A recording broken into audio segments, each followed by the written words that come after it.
So welcome to my tech channel. So today I'm going to show you how you can uninstall your programs, apps, softwares. Okay, for that you have to go to here search option. I have told you one method. I am going to show you another method.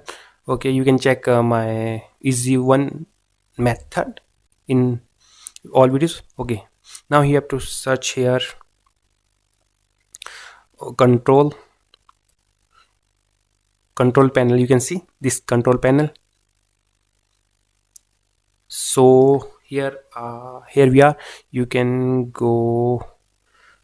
Okay, you have to go to here program and features. So you can see this option here. You can uninstall app. For example, I'm going to install, let's see.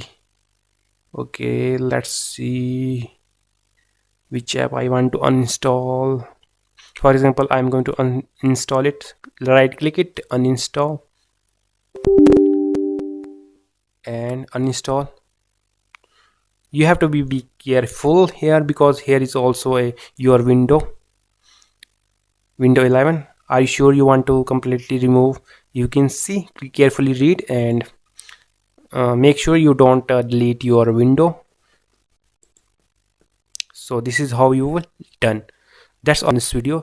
Thank you for watching, and do check out my another video where I show how to uninstall apps in another methods. Okay, that's on this video. Thank you for watching. Like, share, and subscribe. See you soon in next video. Bye bye.